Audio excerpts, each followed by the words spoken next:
네. 제가 한번 해 보겠습니다. 이렇게 말씀드리는 게 처음인 것 같아서 저는 올려 주신 이 DB 투자금융에서 나왔던 리포트 보면서 특히 "과거에서 힌트를 찾아야 된다." 이 문구 여기에 이런 말이 있었습니다.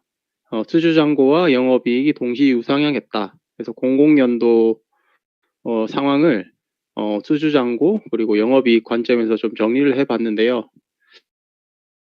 이렇게 하면서 제가 좀 생각을 해본건 02년도는 21년 이런 식으로 좀 비슷한 지점이 좀 보였거든요. 그래서 거기에 중점을 두고 좀 정리를 한번 해 봤습니다. 리포트도 보고 그리고 다른 분들의 글도 좀 참고했는데 그래서 요약을 좀 해 보면 신규 수주보다는 수주 잔고가 중요한 지점인 것 같다라는 생각이 들었어요.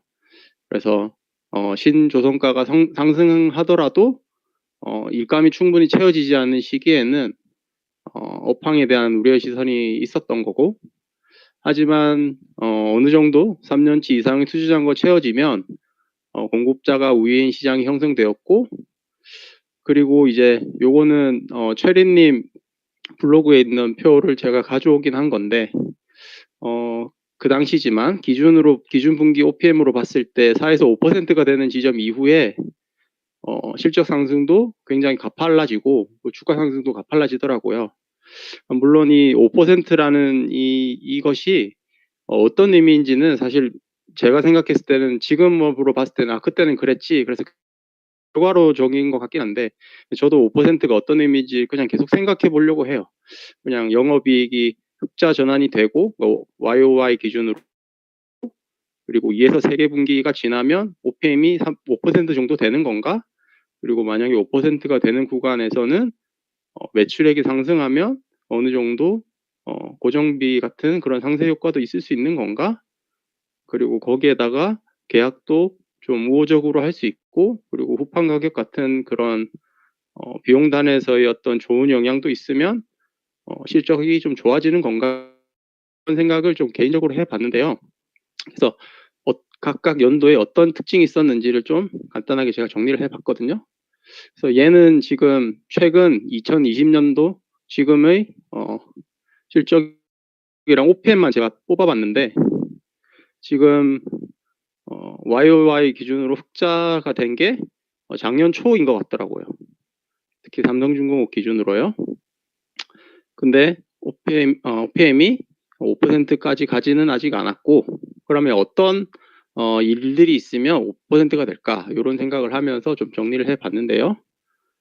02년도는 제가 이제 생각했을 때 21년이랑 비슷한 시기다라고 생각이 들었는데, 신조선가가 반등하는 것과 그 시기에 프레스티지 침몰로 단위선지 유선이 대출이 가속화됐고, 그래서 여기 있는 그래프를 보시면 신조선가가 이제 VLCC가 이 지점인데, 그래서 이 지점에서 유선 중심으로 빈도크가 채워지고 있었는데, 그렇게 되더라도 어 아직까지는 성과가 낮았던 물량들이고 이런 것들이 이제 계속 될 수 있을까에 대해 의구심이 그 당시에는 있었다고 합니다.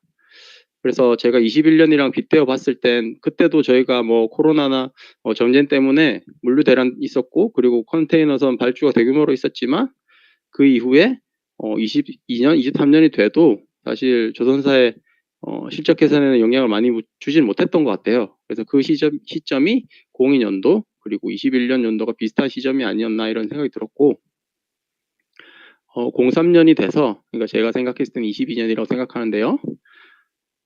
성과가 계속 오르는 상황이 만들어져요. 그래서 그래프를 보시듯이 03년 이후에 성과가 뭐 탱커나 벌크나 컨테이너선이 올라가게 되고 수주량도 많아지고, 네, 성과가 상승하고 있다, 이런 그래프인데 이 시기에 이제 선별 수주의 포지션을 잡기 시작했다고 합니다, 조선사 입장에서. 그리고 이런 전망도 이제 나오기 시작하는 거죠. 사실 22년, 23년에도 반짝 주가가 상승했었을 때가 있었던 것 같거든요. 그런 전망이 나오지만 사실 다시 실적을 까보면 이렇게 좋지는 않다 보니까 올랐다가 다시 내렸다가 그랬던 시기였던 것 같습니다. 이제 04년도가 되면 이제 저는 이제 작년이랑 비슷한 건가라는 생각했는데 사실 성과 상승이 계속되고 있어도 꺾이는 거 아니냐.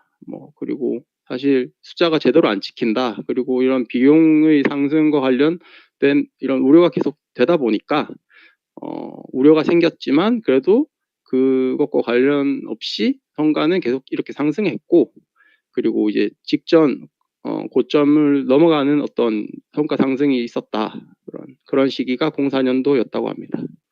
그래서 해상 운임이 꺾이더라도 성과는 계속 상승하는 그런 모습이었고, 그래서 작년을 생각해 보면 작년에도 성과가 계속 지속적으로 상승하고 있었고요.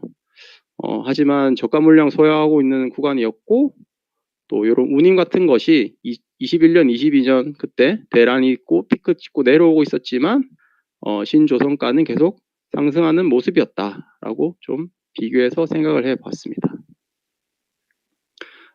작년이랑 04년도를 다시 얘기를 하면, 당시는 철강 가격이 후판 가격이 좀 높았다가 안정화되는 추세, 그리고 이제 LNG 선 수주가 시작되면서 여기 LNG 선에 좀 특별 장점이 있었던 대우조선이 좀 상승이 시작했다고 하고요.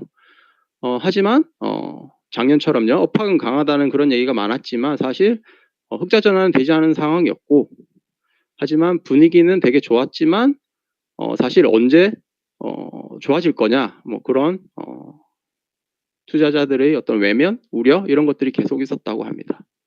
그래서 작년을 비교해 보면 21년, 22년에 대구 발주됐던 거, 컨테이너선 이런 것들이 이제 도크가 채워지고 있었던 거고, 그리고 성과도 계속 상승하고 있었고, 근데 결국에는 실제 영업이익이 흑자 전환이 되거나 실적이 드라마틱하게 좋아지거나 그런 시기는 아니었던 거죠. 그럼 이제 05년도는 이제 올해 비슷한 건가 이런 생각을 해보았는데요. 사실 신규 수주는 그렇게 많지는 않지만 지속적으로 계속 선별 수주를 진행하게 됐고, 이렇게 할 수 있었던 이유가 이미 3년치가 다 수주가 잔고가 쌓여 있고 08년까지 계속 받고 있었던 거고, 그러면서 굉장히 우호적인 계약까지 등장하게 되었다라고 합니다. 그래서 계약 자산 같은 경우에 보전 받을 수 있는 그런 우호적인 계약이 그러니까 줄 찍을 수 있는 그런 계약도 있을 수 있고, 근데 이 시기에 성과가 약간 꺾이면서 다시 또 피크업 우려가 되긴 하는데요. 그렇게 성과 상승이 좀 꺾이면서 슬로해지지만 그 당시에 후판 가격이 좀 안정화됐고 LNG라는 새로운 선종에 대한 비중이 증가하게 되면서 방금 말씀드린 것처럼 성과가 이제 꺾인다라는 어떤 위험 요인도 있고, 하지만 후판 가격이나 LNG 선 비중이 증가한다는 기회 요인이 있는데, 이 두 가지 요인이 같이 있을 때 해양 플랜트라는 새로운 하나 트리거가 나오면서 VLCC랑 LNG 효과를 하라는 와중에 해양 플랜트라는 트리거로 일감이 확 늘어나게 됐다라는 게 이제 05년도의 시기였다고 해요. 그래서 저는 올해와 빗대어 봤을 때 올해는 그럼 어떤 무언가가 나올 수 있을까에 대한 생각을 해봤는데, 다들 아시겠지만 미중 분쟁이 또 조선 쪽에서도 생기게 되고 친환경 선박에 대한 지원도 계속되니까, 그리고 그 DB에서 리포트에 보면 이제 이런 그림이 있었는데, 지금 한중일 시장 점유율이 90% 수준이고 중국이 미중 분쟁으로 이걸 많이 못한다면 사실 우리나라랑 일본이 이제 거의 물량 받아오르는 좀 좋은 환경이 될 수도 있겠다, 이런 생각을 좀 해봤고요. 06년도를 보면 이제 드디어 저가 물량이 소화가 되고 숫자가 이제 찍히는 국면이고, 이 당시 현대중공업이 05년도 4분기에 OPM이 2.3에서 06년도에 5%가 찍힌 이후에 계속 실적 상승이 나오고, 그에 화답해서 주가도 그냥 06년 기준 75%가 상승했다고 하거든요. 그리고 이 당시에 보면 아까 말씀드린 것처럼 후판 가격이 완전 추세가 되고 이런 새로운 트리거들이 계속 생기면서 실적 상승이 계속 있었다, 이런 상황이었던 것 같습니다. 그래서 마지막 장인데요. 06년도가 내년인가 사실 모르죠. 근데 비슷한 상황이 계속 이제 만들어지고 있는 상황인 건데, 지금 이 그림을 보시면 이 05년도에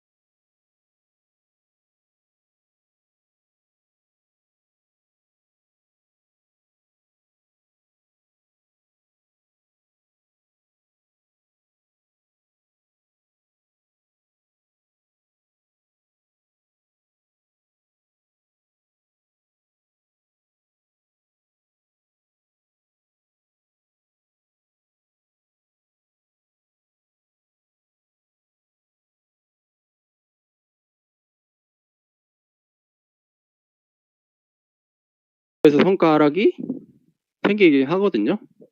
근데 사실 한번 생기기는 하는데 해운 시황이 막 꺾이거나 그러면서 조선업에 대한 우려가 생길 수 있는 시기였던 거죠. 사실 24년 지금 현재에도 이런 우려가 생길 수 있을 것 같긴 한데 뭐 해운 업황이나 신조성과가 떨어지는 등 그런 사유가 생기는 거예요. 근데 그렇게 조정을 받더라도 지금 3년치 이상의 수주가 쌓여 있는 상황에서 사실 신규로 받는 것보다는 수주 잔고가 계속 남아 있다라는 게 더 중요한 요인이 아닌가 이런 생각을 좀 해보았습니다. 이걸 정리하면서 네 여기까지 말씀드리겠습니다.